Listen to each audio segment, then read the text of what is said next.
Okay, dalam gambar rajak ini para pelajar, kita boleh memahami secara ringkas latar belakang sejarah Jepun.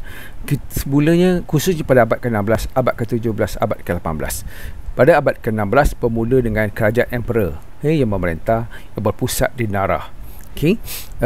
Di mana pada waktu ini berlaku ketidakkestabilan. Kerana sering berlaku pergaduhan antara daimyo-daimyo dalam usaha mereka untuk mendapatkan tempat menguasai pemerintahan pada waktu itu, sehinggalah wujud satu kerajaan yang baru pada peringkat yang kedua dipanggil samurai. Kerajaan yang dipanggil kerajaan Bakufu atau kerajaan tertentu itu yang diketuai oleh para samurai, diketuai oleh shogun.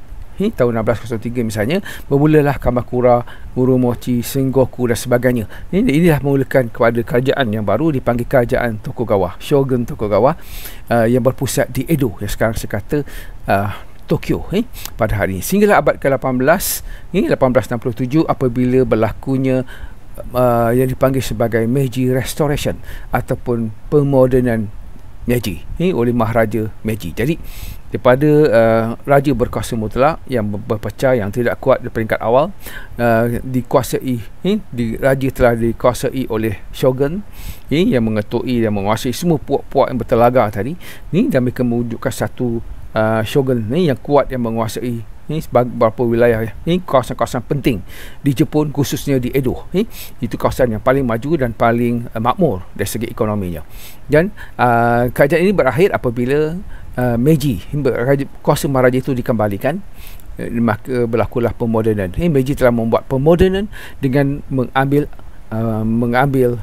mempelajari, menerima ilmu dan semua perkara berkaitan dengan pemodenan, pentadbiran, industrian dan juga ketenteraan untuk memodernkan Jepun, dan sehinggalah membawa kepada zaman perang, zaman perang yang melibatkan Jepun, khususnya pada abad Perang Dunia Kedua, mana Jepun terlibat secara langsung dalam Perang Dunia Kedua. Ini semua telah menjadi latar belakang kepada sejarah Jepun yang saya boleh ringkaskan kepada 4 bahagian, daripada pemerintahan beraja, pemerintahan keshogunan Tokugawa, kembali kepada sistem pemerintahan raja, di mana raja telah memodernkan negara Jepun, sehinggalah membawa kepada Jepun terlibat secara langsung dalam perang.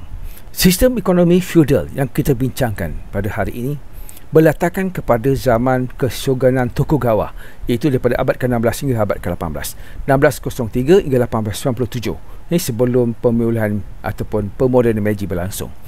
Perkara yang pertama dalam Shogun Tokugawa ini, Jepun diperintah oleh Shogun Tokugawa daripada tahun 1603 hingga 1897, sebelum munculnya zaman pembaruan Meiji ataupun pemodenan, apabila kuasa maharaja itu dikembalikan.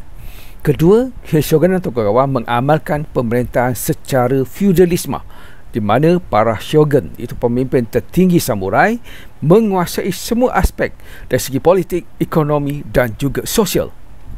Dan pada waktu ini, pada mulanya mereka menjalankan dasar buka pintu, sehinggalah mereka mengamalkan dasar tutup pintu untuk menjaga kedaulatan dan keselamatannya daripada ancaman kuasa-kuasa besar. Ini merupakan satu sebab besar, satu sebab utama yang membawa kepada kembalinya kuasa maharaja, sebab mereka bimbang kalau Jepun menutup pintunya kepada kuasa luar seperti apa yang berlaku di China, maka Jepun akan mengalami nasib yang sama seperti yang dialami oleh China. Jadi Jepun terpaksa menerima dan membuat pemodenan, pembaruan, menerima idea-idea barat, menerima pentadbiran barat, menerima sistem pentadbiran, khususnya ketenteraan, dan menjalankan industri moden untuk memajukan ekonomi dan seterusnya menjadikan negara Jepun sebuah negara yang kuat ataupun kuasa besar.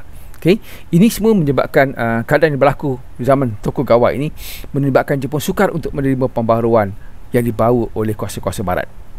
Itulah yang saya kata tadi menjadi sebab kepada pemulihan Meiji ataupun Meiji Restoration ataupun pemodenan